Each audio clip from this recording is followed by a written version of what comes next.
नमस्कार, भारत एक्सप्रेस देख रहे हैं आप और मैं हूं आपके साथ में अंजलि यादव। कारगिल विजय दिवस के 27 साल पूरे होने पर देश अमर शहीदों को याद कर रहा है, उन्हें श्रद्धा सुमन अर्पित कर रहा है। साल 1999 में पाकिस्तानी सेना ने कारगिल में भारतीय सीमा में घुसपैठ करके अवैध चौकियों का निर्माण किया।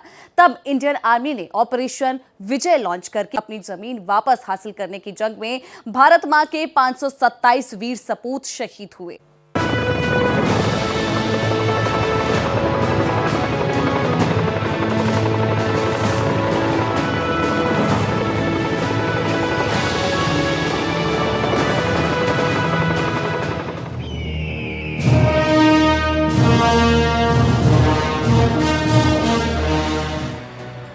कारगिल विजय के 27 साल, अमर शहीद आए याद।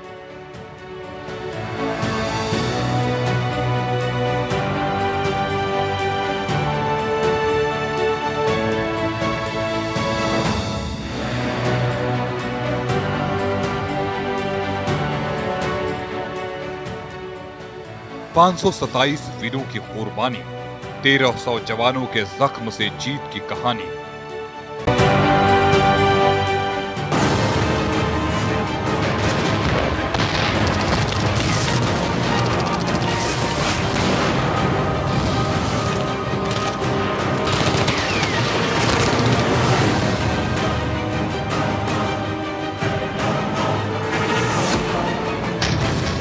ऑपरेशन विजय को लगभग 26 साल हो गए हैं, लेकिन अभी भी लोगों को उसकी याद जो है वो अभी भी ताज़ा है, क्योंकि इसी क्षेत्र में कारगिल वॉर लड़ा गया था और मेजर पोर्शन जो उस वॉर का था वो यहीं पे लड़ा गया। हमारे पीछे आप देख रहे हैं टाइगर हिल, बत्रा टॉप, टोलोलिंग जो है, यही वो एरिया है जहाँ पे सबसे ज्यादा ये लड़ाई लड़ी गई थी।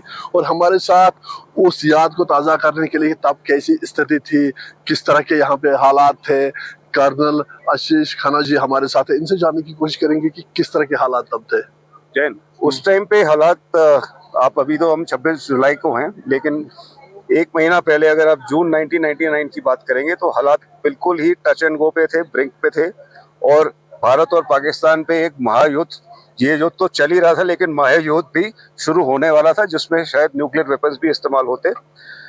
आप इस सीन को इमेजिन नहीं कर सकते। जो उस टाइम उधर था वो ही सोच सकता है कि क्या चल रहा था। कि एक तरफ से लड़ाई हो रही है टाइगर हिल में, तोलोलिंग में, और लड़ाई की आप उसको लड़ाई को यहाँ से विटनेस कर सकते थे। इस जहाँ हम ये लैमोचन मेमोरियल में खड़े हुए हैं आज, वहां से आप विटनेस भी कर सकते हैं। पीछे कैजुअलिटीज एयरलिफ्ट हो रही हैं, बोफोर्स की गन्स फायर कर रही हैं डायरेक्ट फायरिंग मोड में, और आप अपने दोस्तों से जिनके साथ आपने ट्रेनिंग करी है, आप उनसे बात कर रहे हैं। आप रेगुलर उनसे अपडेट ले रहे हैं कि क्या अभी नेक्स्ट अटैक कहाँ जा रहा है, और नेक्स्ट मॉर्निंग आपको बुरी खबर मिल रही है। तो ये मेरा ये नमन सल्यूट है मेरे जितने भी उस टाइम के जो शहीद हुए हैं ऑफिसर्स जो मेरे साथ थे, जो हमने एक साथ ट्रेनिंग करी। और ये जो पूरी जो कारगिल की विक्ट्री है, ये सिर्फ और सिर्फ वो बहादुर जवान और ऑफिसर्स जिन्होंने ये जानते हुए भी अपने पेरेंट्स को, अपने माँ बाप को लिख के कि ये मेरा आखिरी लेटर है आपको, और वो अपनी जान की बाजी लगा के उन्होंने ये सारे टाइगर हिल, तोलोलिंग को वापस छीना और भारत को ये विजय दिलाई। भारत कारगिल युद्ध की 27वीं विजय वर्षगांठ मना रहा है। युद्ध के बाद बीते इन 27 सालों में भारत और ज्यादा सशक्त हुआ है। देश की सेना आत्मनिर्भर हुई है और लाइन ऑफ कंट्रोल से लेकर लाइन ऑफ एक्चुअल कंट्रोल तक इंडियन आर्मी की मौजूदगी से दुश्मन का दिल दहल जाता है।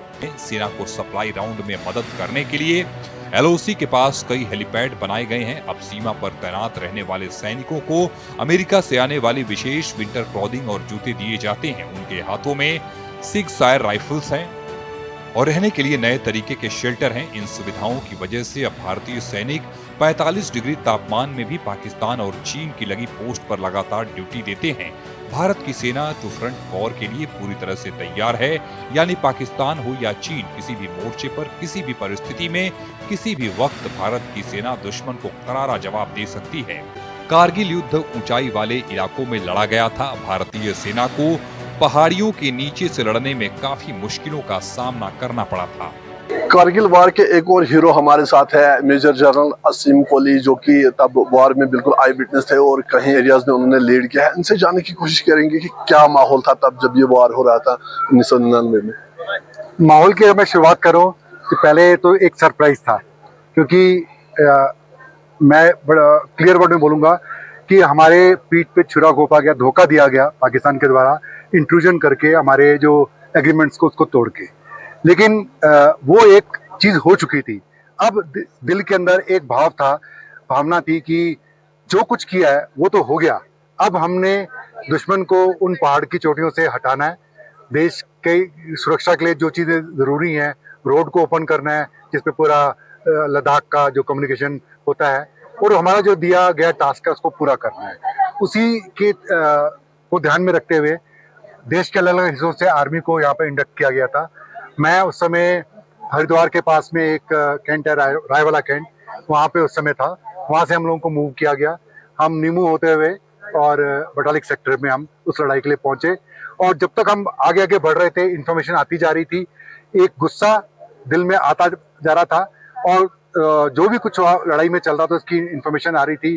कुछ नुकसान हुए थे, उसके कारण हमारा गुस्सा और बढ़ रहा था कि अब कुछ भी हो जाए, दुश्मन को सबक सिखाना है और अपने देश के लिए जो भारतीय सेना को जो भी काम दिया गया है उसे पूरा करना। परमाणु बम बनाने के बाद भारत और पाकिस्तान के बीच कारगिल युद्ध पहला सशस्त्र संघर्ष था।